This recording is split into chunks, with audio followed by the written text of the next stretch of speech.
I want to welcome all J educators and area students. My name is Sheila Farrell, Senior Program Manager for Junior Achievement of Greater St. Louis. Thank you so much for joining us today. This virtual career speaker series will feature 2 special guest speakers highlighting 3 ways to overcome the fear of failure and be empowered to dream big. I'm excited to introduce our guest speakers today, Kristy Jackson and Kelsie Johnson. Kristy, you want to get us started? I do. I'm going to share my screen with you guys. Can everyone see? I want to say I'm so excited to be a part of this JA panel today to talk about something that I love, which for the first thing is being an entrepreneur. And secondly, it is encouraging and empowering young people to become entrepreneurs, or at least to learn more about it, to consider it for yourselves. So today I'm going to be talking quickly about 3 ways that young minds can do big things. And so with you guys being in high school, and I want you to put in the chat your grade level. I'm not sure what grade levels we have represented here. So I imagine we have freshmen, sophomore, juniors, seniors. So you guys will be thinking about what's next after high school. And some of you as freshmen are already thinking about what's next for you. And I know as seniors, you guys are definitely thinking about what's next. And there are so many career options. And as a participant of Junior Achievement, you're going to be exposed to so many different options as far as your careers. So I want to include for your consideration one more option as a career, and that is becoming an entrepreneur. And an entrepreneur is one who owns and runs his or her own business. And we call those startups because when you begin to start a business, there are lots of decisions and, just determining the ideas that you want to build your business on. So I want to talk to you and share some examples about 3 things that you can think about if you decide to become an entrepreneur. And oftentimes you think that you have to be an adult to think like an entrepreneur or even to become one. And I want to show you that young minds can do big things. You don't have to be 21 years old to do amazing things. So just giving you a little bit more about me as an entrepreneur, often when you're creating your business, it is because you are trying to solve a problem for someone. And so for me, I do things for others that they don't want to do or they can't do for themselves as it relates to marketing their business.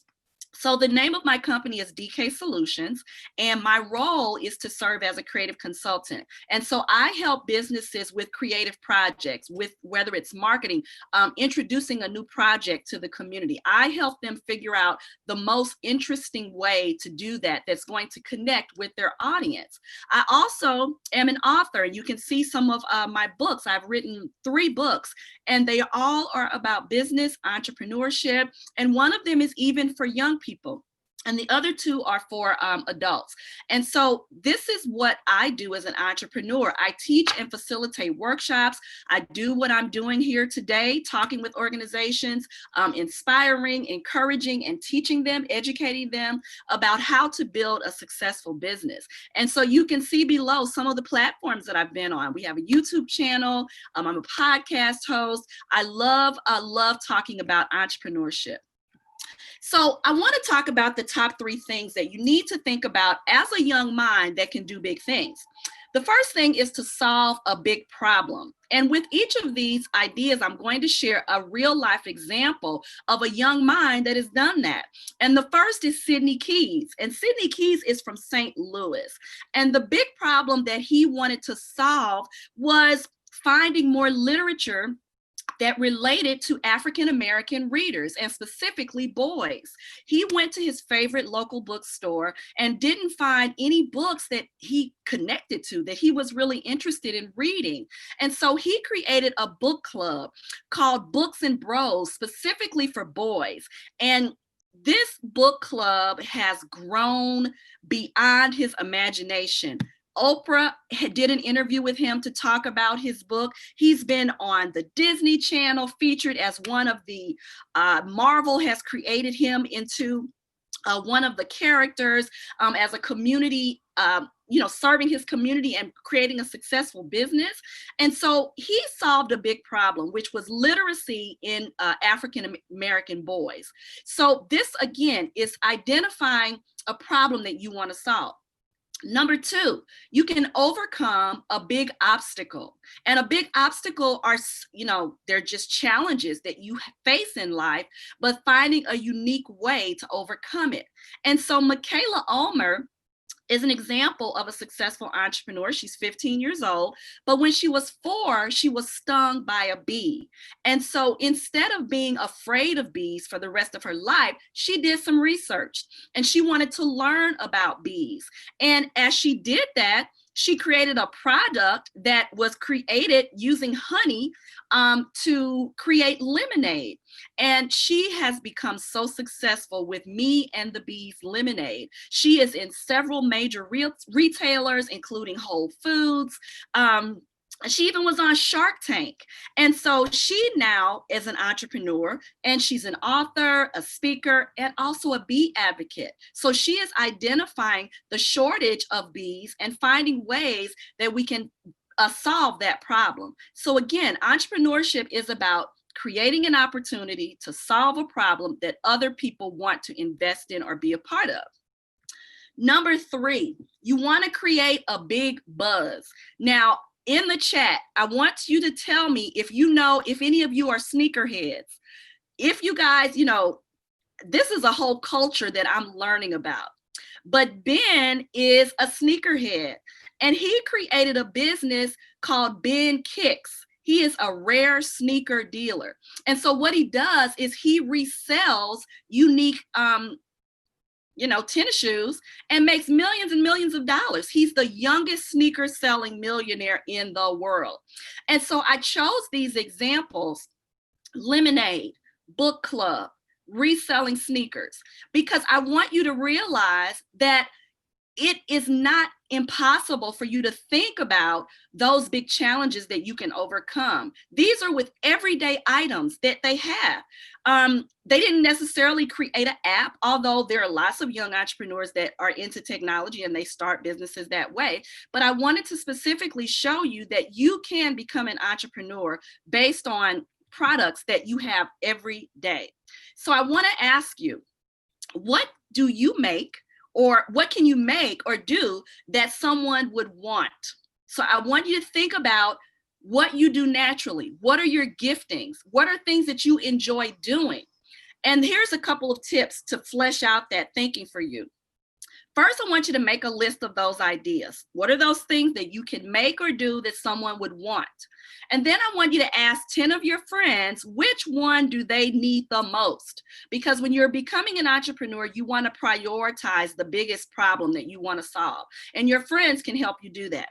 And so number 2, you want to test out selling your top idea with a small group of friends or family. And I have selling in quotes because you're not necessarily going to make money yet, but you're going to test it out as an idea to see if it's valuable to someone else. So I hope you've learned a little bit about these 3 easy ways that you right now, whatever age you are, can make big things. You can make big decisions. You can think about big problems that you have an interest in solving. And entrepreneurship is a viable career that you might want to investigate to see if that works for you. So if you want more information about me or connect with me to ask me questions about entrepreneurship, this is my social media handle. I am on Instagram. I'm on LinkedIn, if any of you are on LinkedIn. And so now I have the distinct pleasure of introducing our next speaker, which I've known for 26 years because she's actually my daughter, who has become an amazing entrepreneur and also doing creative things. So I'd love to introduce to you Kelsie Johnson. How are you? My name is Kelsie Johnson, as my mom said.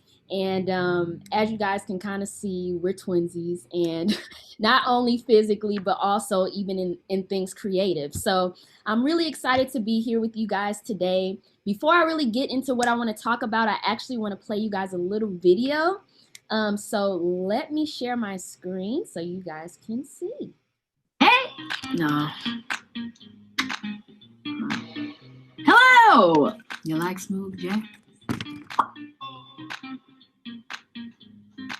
What's up, my creative peeps? My name is Kelsie Johnson, and welcome to Real Life Creative, where we live to learn and learn to express. I am so excited for today. I just really want to get into it because I'm just ready to start.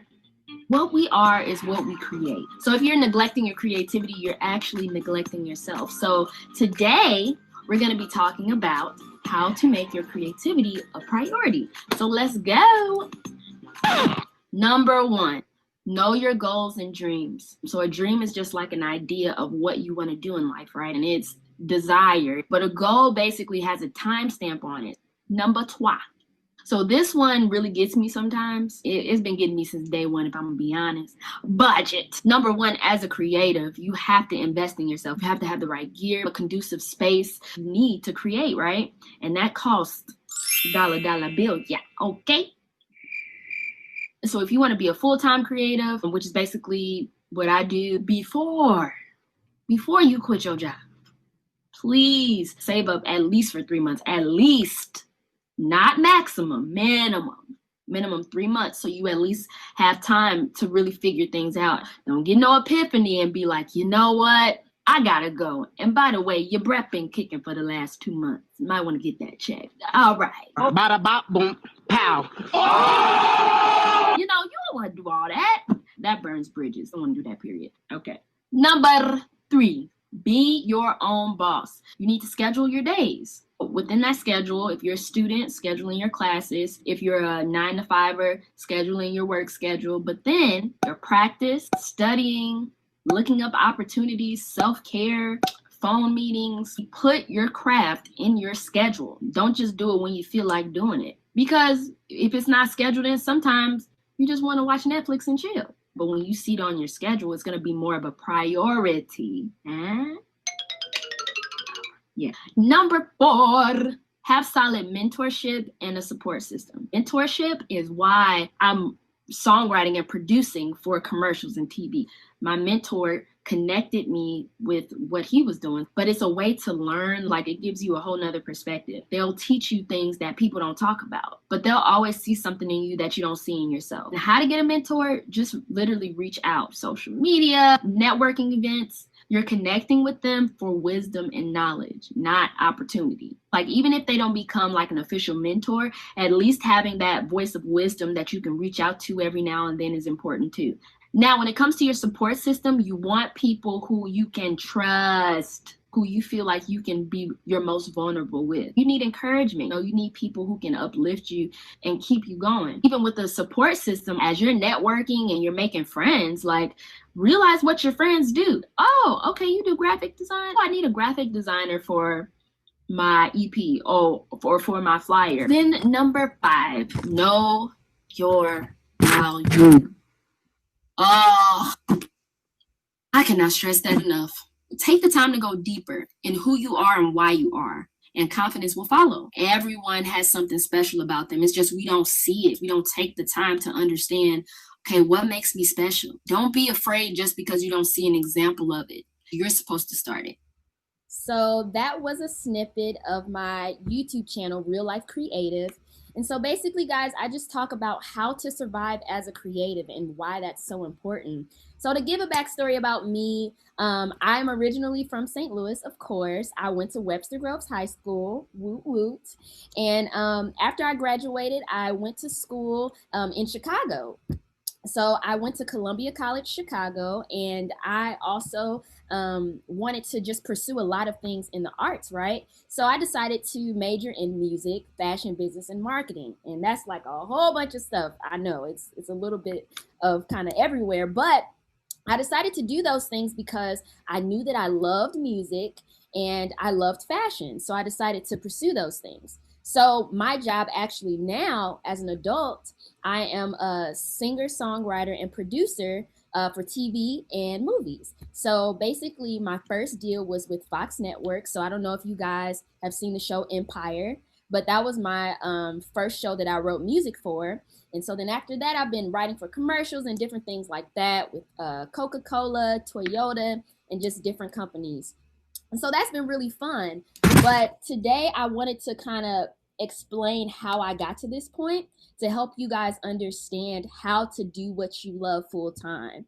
So if you guys could go in the chat, tell me the different things that you guys like to do creatively. Like, do you guys like to dance, sing, draw?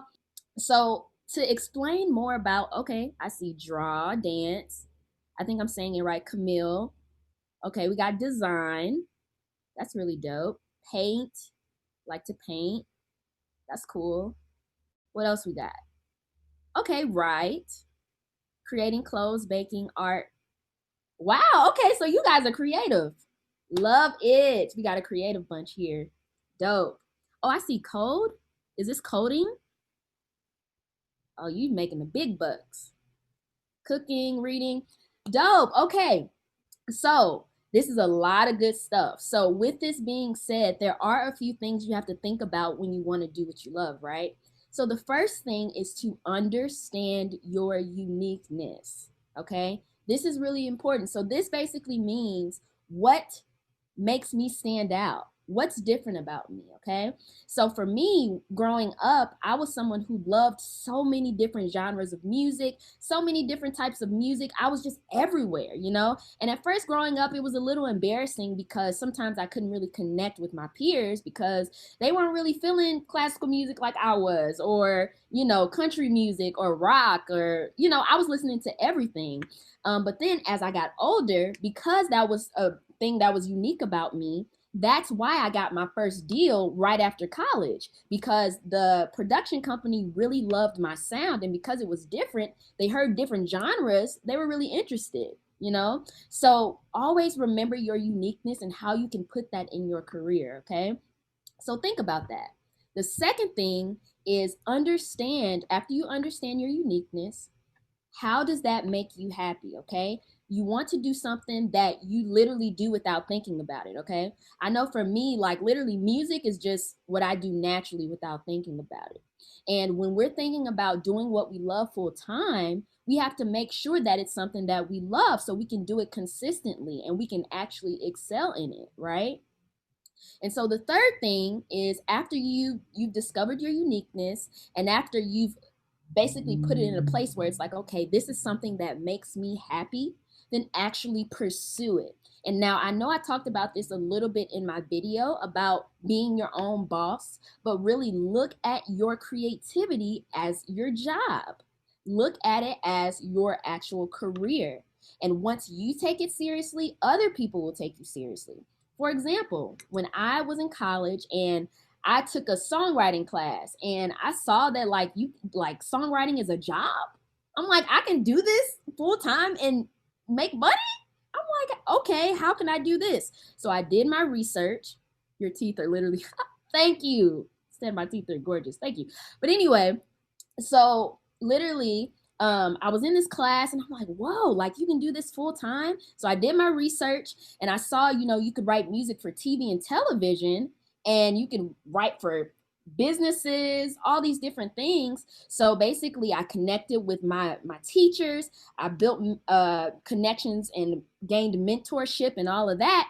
And actually my teacher, my vocal teacher ended up getting a job for Empire, and he was the vocal arranger for Empire. So imagine if I didn't make that connection with my teacher and I wasn't intentional and I wasn't asking questions. He wouldn't have thought of me to ask me if I wanted to be a part of his team. And so because I built with him, I was able, and he saw that I was serious about it, he basically wanted to hire me for that. And so that's how I got that job. So not only do you want to take yourself seriously, but basically figure out, okay, what's my game plan? Okay, I know what I love. Now, how am I going to get that done, right? So you have to have a plan. Like when I came to my mom and when we were in college, my first degree was just marketing because, awesome. My first degree was in marketing, so I actually had a presidential scholarship for marketing. But while I was there after my first semester, everything I was doing was music. everything. And I was just like, okay, I have to figure out how I can come to my mom and say, hey, look, I want to do music and this is how I'm going to do it. So I convinced her. I'm like, hey, mom, I learned that you can do songwriting as a job. So I'm going to go full force and make this happen. And so my parents trusted me and they allowed me to do it because I had a plan and they knew that I did my research and all of that. And literally right after college, literally 6 months after college, I got my first major deal with Fox Network. And after that, I've been continuing to grow and network and to do other things. So the point of this is, number one, understand your uniqueness. Don't be afraid of your difference. Literally embrace your difference. Like literally as growing up as a kid in St. Louis, like I was always different.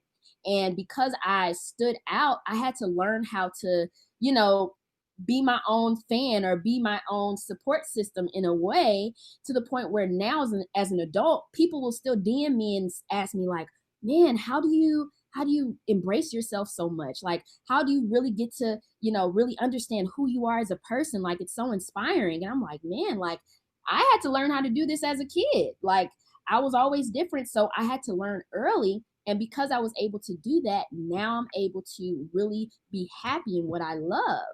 I know what I love because I understand my uniqueness, and now I can pursue it and do what I love. So I really hope that this really helps you guys. I want you to know literally whatever you guys want to do, it's possible. It's super possible. You really just have to take yourself seriously, dig deep into who you are and why you are, and you can make that happen, okay? So I'm going to put my Instagram in the chat. If you guys want to follow me and DM me, you can ask me any questions, whatever you guys have. I'm super open to it. And yeah, so let's move on to the next part of the session. Awesome. Thank you, Kelsie. Thank you so much, Kristy. Attendees, you may begin typing your questions in the chat box if you haven't already done so. If you have a specific question directed to Kristy or Kelsie, please specify that. And then remember to ask polite questions and avoid questions that might be maybe just a little bit too personal. We have Sue joining us. She will be monitoring the chat box. If we run short on time, which we're kind of sort of running out of time here, but that's okay. And we can't get all the questions answered, we'll definitely follow up with all the registered participants with answers to those questions. Okay, here's a question from Angelina. What is the hardest part about being an entrepreneur? And this is for Kelsie.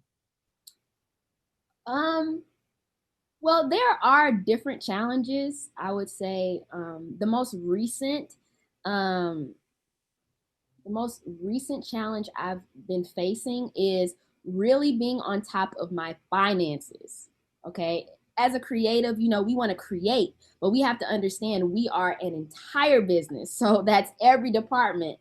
So we really have to be on top of budgeting and just being really smart with how we're spending our money, and even just not being afraid to even invest in yourself as well. Like for me, because I do music, I have to pay for a lot of gear. And even if I don't know if you guys have heard of Logic, it's a music program, but that by itself is almost like $1,000. So it's a lot of things we have to invest in. But if you know you're good for it and you're serious about it, then, you'll be able to have more of a piece about it and really just get it done. So I would say for me, finances.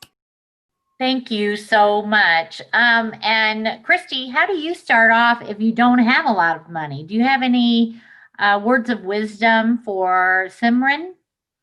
I do. Most entrepreneurs that start off do not have a lot of money. And so that's why it's so important to consider those things that you are good at, that you already have at your fingertips, that you already have resources and access to. And so it's also great to connect with sponsors. It's also great to barter, share items, services, things that you can do that other people want, that you can do for free and that they can get from you for free. You can buy, you can barter, and you can borrow when you're first starting off with your business. So it's not always about buying things. You can also barter, like I said, sharing services or resources with people, or borrowing things and returning them back to them. Great. So those are 3 of the easiest ways to start out if you don't have a lot of money. Thank you so much. The next question is for Kelsie. How did you know what you wanted to do specifically? It's hard for me to choose. Think about what you do naturally, like I said previously. Figure out what you love to do without even thinking about it. And once you understand what that is, then dig deeper and say, okay, what careers are out there that can basically enhance what I already love? And then just go from there. So you really just kind of have to self-reflect and figure out what you enjoy doing. And what would you, and I would even, sometimes I ask myself this question: what would I do and not care if I didn't get paid for it? What would I do for free? What would I literally do no matter what? And whatever that thing is, that is what you love to do. That is something you would want to pursue. Thank you so much. Great advice. Kristy, Emily asks, what are some questions I should ask myself to find out which dream of mine I should pursue? The biggest question that you need to ask yourself is what, and I asked you this in my presentation, what is it that you do that other people want? Oftentimes people start a business based on their passion, which they should be motivated by passion, but it has to be something that someone else wants, that somebody else finds valuable. So that would be the first question that I would ask. And once you identify that, then that's what you can build your business on. And making sure that it's something that you are passionate about and something that you do well, but someone else wants to either buy it or use it. This is for both of you. What is your favorite thing about your career? Well, of course, the obvious experience of meeting new people, making music, all of that stuff is fun.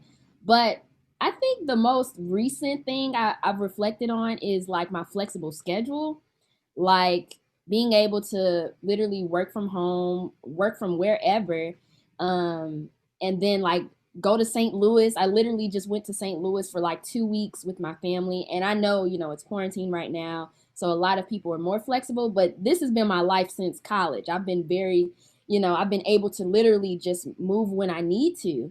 But it's also important to make sure you still stay on schedule and you stay responsible. But there is a level of flexibility there that I really, really enjoy. And for me, it is the flexibility and the ability to use my creativity. I'm doing something different every day.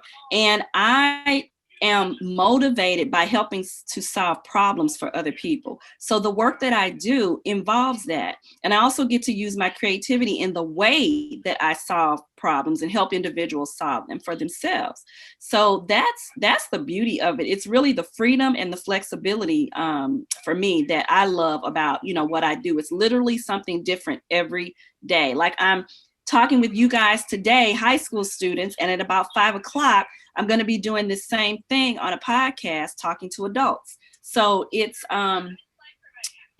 so interesting. I get to connect with awesome individuals, motivated people, and I love to see others succeed, just helping them build their business and follow their dreams.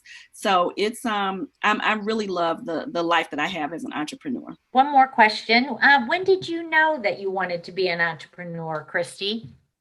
People ask me this, and I always say that entrepreneurship picked me. I was always one of those kids that, was in charge of things. That I used to play like waitress when I was a kid. Like I would get notebook paper and I just had one brother. So I would kind of write down, people's orders, imaginary people's orders. And I always loved solving problems for people, creating things. So really leadership, creativity, entrepreneurship, I say it found me. And I would always do things for free for people. And they would always say, how much do you charge for this? You should charge for this. And so ultimately, after honing those skills and, being able to offer products and services that people liked and to do it well, then I did begin to charge for them. And also my mom was an entrepreneur. She was a music teacher. She owned her own professional music studio for 20 years. So I watched her as an entrepreneur and, also learned lessons from her. So both I believe I was born to be an entrepreneur, and also I had it modeled through my mom. And it looks like we have one more question from Emily. She says, thanks for the advice. What are some ways I can find opportunities to work towards my goals during the pandemic? I would say make a list of things that you enjoy doing. Figure out what that is. Figure out how you can go out in the world and make that happen. And then start practicing, start researching, be a student. Like, I know you guys are already students, but literally start studying that craft, like learn to master it. And after doing that, then figure out like who you can connect to. Try to literally go on social media and follow people who are doing what you want to do, DM them, and just build with them and connect, because you would really be surprised. Major opportunity has been with people that I have literally built a genuine, authentic relationship with. And I'm sorry, Sue, I see a question from Jalea that I feel like I really want to answer, if that's okay. Oh, did I miss one? I apologize. Go ahead. So the question is, has peer pressure or parent pressure ever made you question what you wanted to do in life?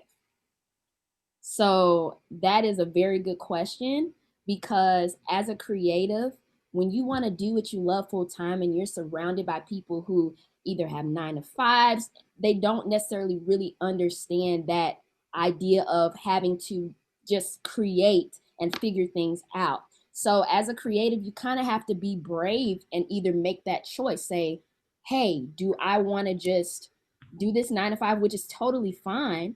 Or do I want to actually go into the field and just really focus on my craft? And so for me, right after college, I said, I'm going to do what I love full time. I made that choice. So even though I got my first deal in 6 months, within those 6 months, there was a lot of questions. There was a lot of concern. And in college, I had a job, right? And of course, I could have carried that job on afterwards, but I told my parents I'm quitting my job. And they were like, what? Why are you doing that? And I'm like, I just feel like I'm supposed to, and I just need to focus on my craft and all of that. So there was just a lot of, my parents are very supportive, but as parents, sometimes they're concerned because they want you to be okay. But I had to be strong and be strong-minded and know what I wanted, and had to really be brave with whatever came with that. So even though there were moments of, financial discrepancies and just all these different things, I pushed through. And literally a week later, after I quit my job, that's when I got the Empire deal, So that just goes to show that, it's important to care about, what the people you care about have to say, but at the same time, what you feel is first, and then you go from there. So, yes. Yeah, I just want to speak really quickly to the parent pressure. Most of the times, the parent pressure comes from parents not sensing that you have a plan for what it is that you want to do. You may say, oh, I want to be a singer. I want to be I want to start my coding company. I want to start my clothing line. But they don't see you putting in the work or the practice, or you have not communicated the plan that you have to do that. And so they know that those things aren't going to happen by osmosis. And so they don't see you exemplifying that you have the work ethic to do it, or the information that you need to make it happen. And that makes parents nervous because they want you to be successful. So when we saw that Kelsie was putting in the work, she was communicating what her plan was. She was serious about it. She was diligent with it. That showed us, okay, she's serious about this. So oftentimes the parent pressure comes when they don't see that you're really serious about what it is you say you want to do. Awesome. Thank you, ladies, so much. This was incredible. I want to thank everyone for attending today's virtual career speaker series with our two amazing guest speakers, Kristy and Kelsie. Students, just a quick reminder, we do encourage you to write thank you emails to our guest speakers if you have a moment. A thank you letter or email is a awesome way to develop networks of people, contacts, and of course, a gesture of appreciation for a person's time and effort.